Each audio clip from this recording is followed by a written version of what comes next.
This is The Spot, a BYU-Idaho radio production where we talk about what you talk about at BYU-Idaho. Today we are here with Hannah Haneberg, Bea Mattos, and my name is Grace Andrus.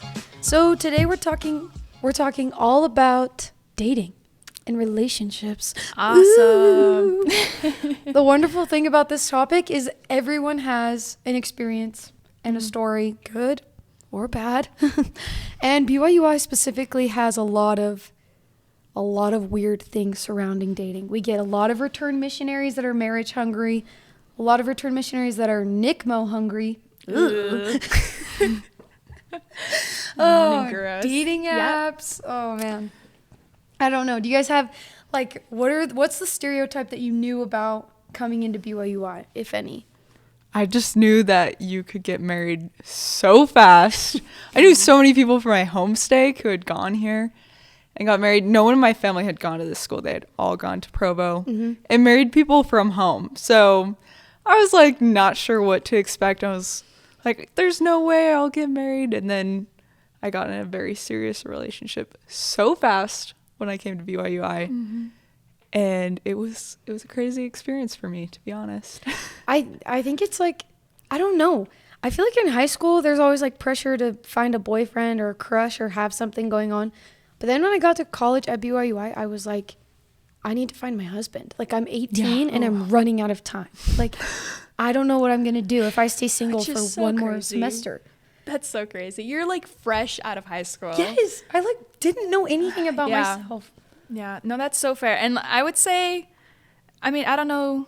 I had like cousins that came here before me, so I was like a little bit more prepared, I'd almost say. But to me, it's always like the older men. And I won't say, it's hard to find another word. I want to say praying, but they're definitely, whatever. I would say praying. Some of them are predatory. Some older men will prey on like freshman girls, and I feel like that's crazy. And I'd say it probably also happened to me like immediately because I think it was like my first semester. I also started dating like an older dude, and I was like, this is fine. But then like you think back and you're like, what were you doing? But anyway.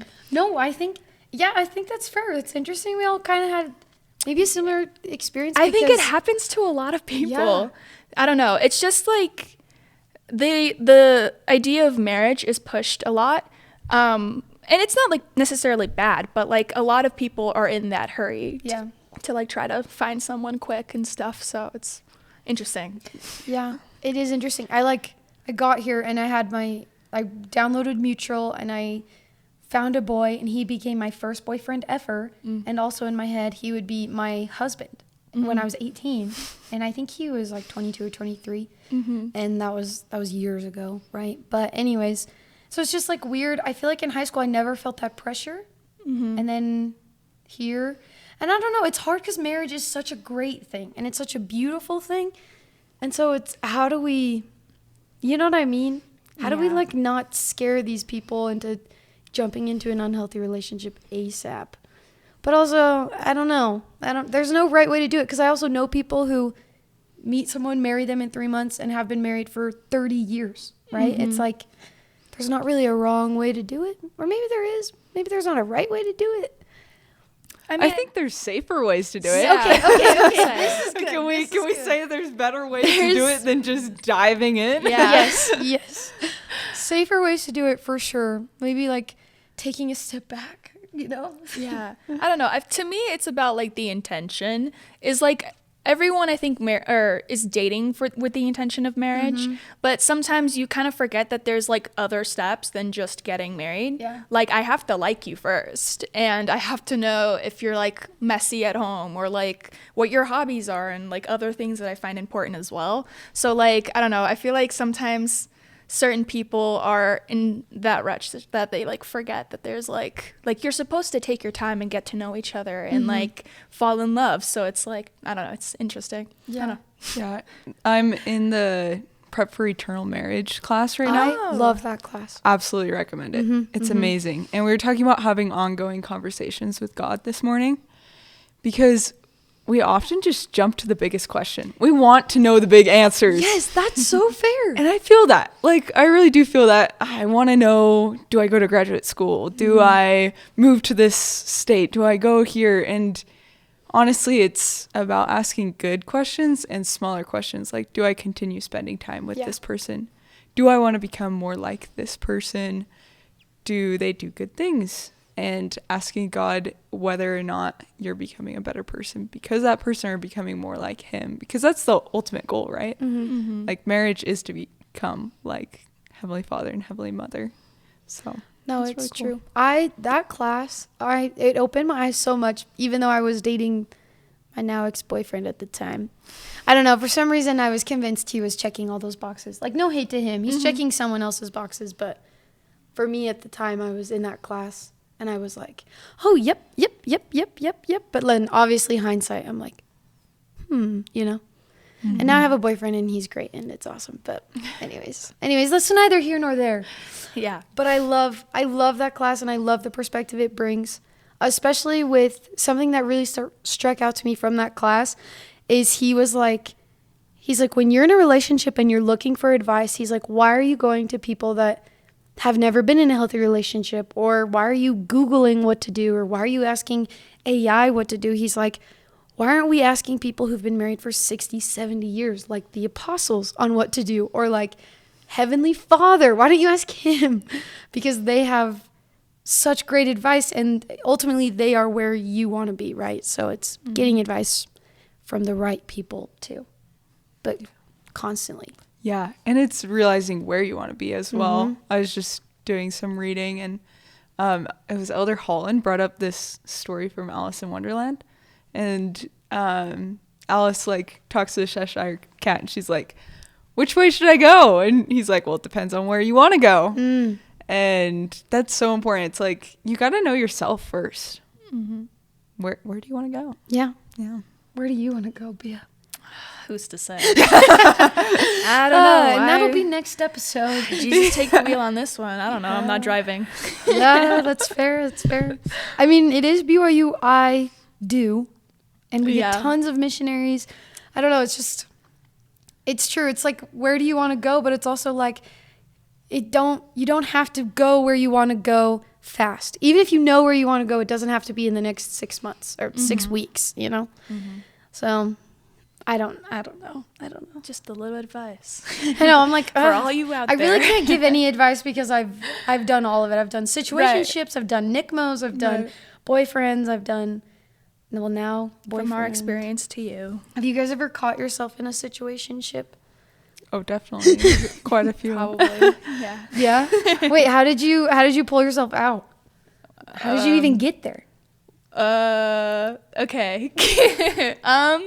Well, I don't know. You just find yourself there. And I break up with people really quick, so they get a text from me, and that's essentially how I be doing that. Well, yeah. I'm not saying that's the right way. That's what I do. Yeah. And I'm trying to work through it. So I'm trying to at least break up with people in person, but that's hard. So I don't know. Awareness but I don't date them step. for long enough. Yeah. You know, like whatever. So.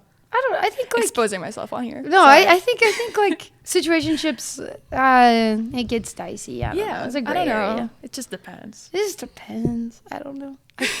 I don't know. I feel like I've always like kind of not even realizing it, put myself in a situationship by not expecting more from whatever man I'm talking to, and so then he just takes the lead and doesn't want commitment. You know what I mean? And then I'm like, oh man, it's been 3 months and nothing, you know? Yeah. It's like, oh, dang it. I almost had the opposite, like, recently in my life where a friend of mine was like, what are we? And I was like, well, you got to take me on a date first. Hey, yes. I've also had that happen, too. And I'm like, dude, you have to do something. Like, yeah. Tell me that you like me. Tell me I'm pretty. Give me flowers. Something first. You can't just be friends into marriage. I mean, maybe you can. I mean, the point is to marry your best friend, but well, I feel there's like, again, more there's there's more. Yeah. There's more. So what did he say when you were like... we went on a date on Friday. Oh, okay, you did. Okay. That was, okay, awesome. This is like live, guys. Oh my gosh. This is like the story right now. Live happening today. With Miss Hannah Haneberg. Tell us. Tune in on the next episode to see how it's going. Yeah, for real. For reals. No. Oh gosh. Wait, have you gone on any dates recently? Not recently, which I feel like has been okay for me because usually every semester I have at least something going on with somebody, but then I think I decided to take a break because I was like, I don't know, I wasn't feeling a lot of people, and I don't know, I just was like, I mean, I don't know. Yeah, we'll see. I'm open. We'll see. Yeah, don't force yourself. Yeah, I'm like, I'm willing to go out, but I haven't really met anyone of interest for right now. Submit your application in the comments below. Comment will below. No. Anyone who wants a piece of this, submit. We'll get you connected. That'd be crazy. ASAP Rocky. But no. Yeah, my mom really likes asking me about it. And I'm just like, she's like, why not? And I'm like, well, I spent like 6 days in my room and I don't think any boys are going in there. So They're not knocking at your door. yeah, they're not exactly. But I will say, and this is so gross to say out loud, but every time me and my sister go to the Walmart, somebody gets us. And it's like scary. And now we don't want to go outside. Wait, somebody gets you? Yeah, like they'll ask us for our number. Oh, so I know it sounds bad. Yeah, like, we this is why I feel don't go. got because we're like in our PJs. It's 10 p.m. and I'm out here for chips and ice cream, and you just shove yourself in front of my cart, and I can't leave, so it feels kind of like gross. But yeah, we'll see what happens. So I don't think we're going out with anybody soon. That's awesome. That's awesome. Kind of awesome.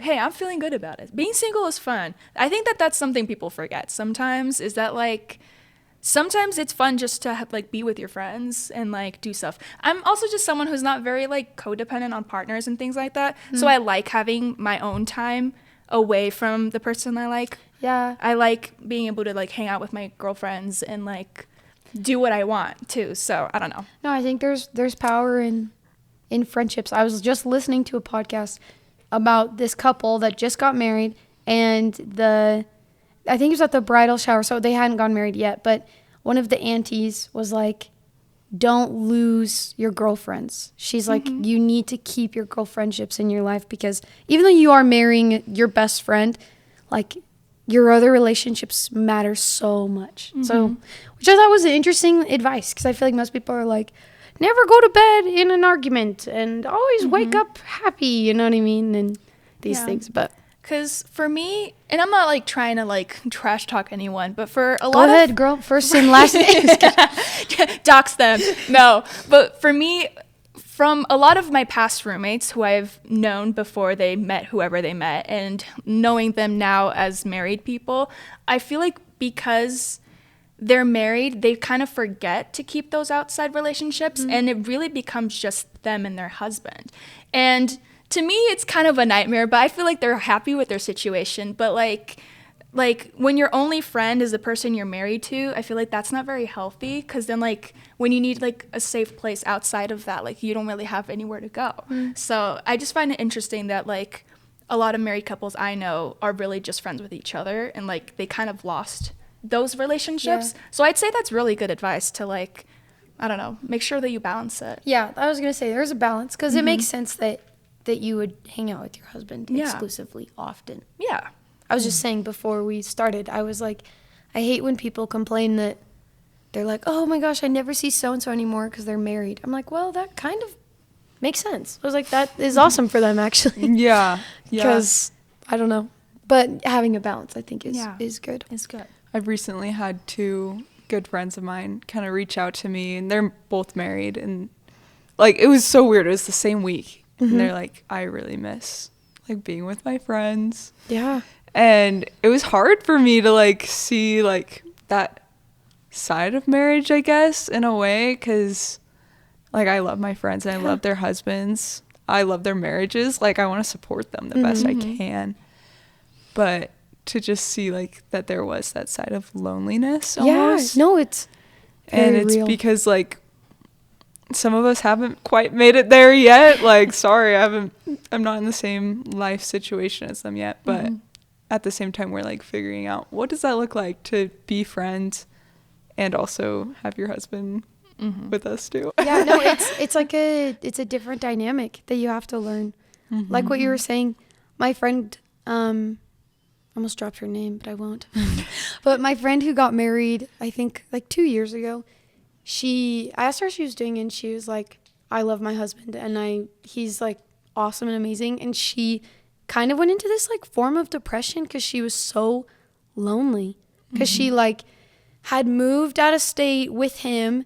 And so she didn't really know anyone. And she was like out of practice with finding new friends. And so she had this like stage of loneliness. So I'm glad your friends reached out. Yeah, me too. And I need to be better at reaching out to my friends who are married because I'm sure that's a universal experience on some level. Yeah. And I think too, like, they don't want to insert themselves into just random groups of people on campus because they don't want people to think that they're available either. And so they need the people they already know and trust, you know? Yeah. It's good. It's good. I need to do more scheduled weekly things with my married friends, like what you were saying, because I don't ever see her. She's married. And she's like, we need to do something every week, like a Pilates class or like a drinks and talking. Painting. I don't know. Yeah. Yeah, it's like anything. Yeah. I don't know. I think I might be a bad friend though, low key. I'm like a good in-person friend, but I think I'm very much like whatever's in front of me is what I can focus on. Anyways, not that this is about my current situation. Not that we need to solve anything, but if you have any advice, let me know because I don't know how. I need to become a better friend. But anyways, next episode. We'll loop back to those. No. Wait, can we kind That's a good topic, though. Please do maybe an episode we on should. that. Just about being a good friend. Yeah. Okay, well, I've been seeing reels all about how it's like in order to be a part of a village, you need to be a villager. Like you need like bringing back inconveniencing yourself for people to a certain point, right?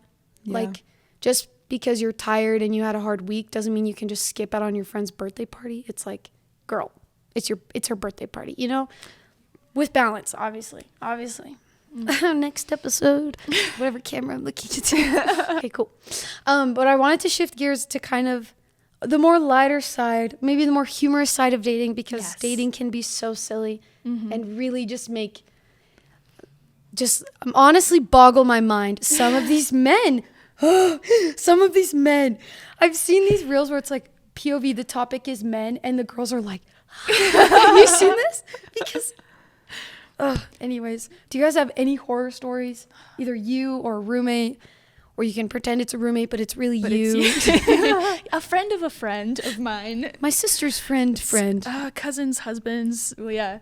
No, my thing, I mean, okay. I feel like it's not necessarily a horror story because it just depends on who you're asking. But to me, I have always grown up in big cities and very urban areas and things like that. So I've always been used to like a lot of commotion, a lot of different like types of people, lots of diversity, things going on. And obviously Rexburg is like a smaller town, so it's already like a major change.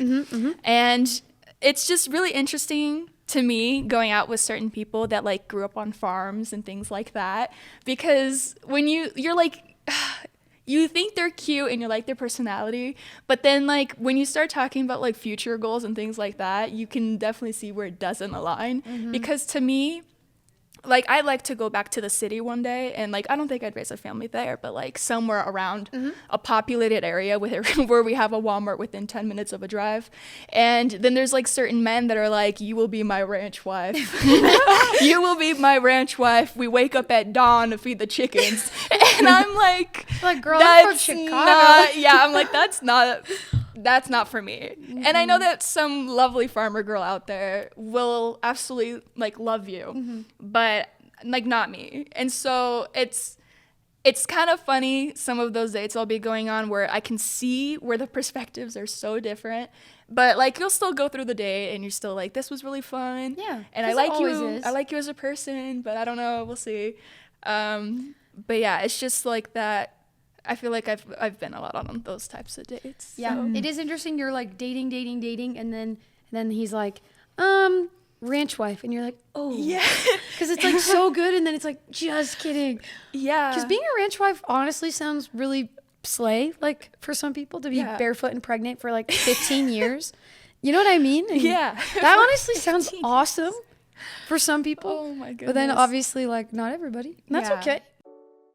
You've been listening to The Spot, a production of BYU-Idaho Radio. Today's hosts were Hannah Haneberg, Bea Mattos, and my name is Grace Andrus. The views and opinions of this podcast are not that of BYU-Idaho Radio or the university, and are solely the opinions of the hosts. Our theme music is Finding Happiness by DJ Quads and The Perpetual Ticking of Time by Artificial Music. To listen to more episodes of The Spot, visit our website, byui.edu/radio, and click podcast. Follow us on social media at BYUI_The Spot. And be sure to subscribe to The Spot podcast wherever you get your podcasts.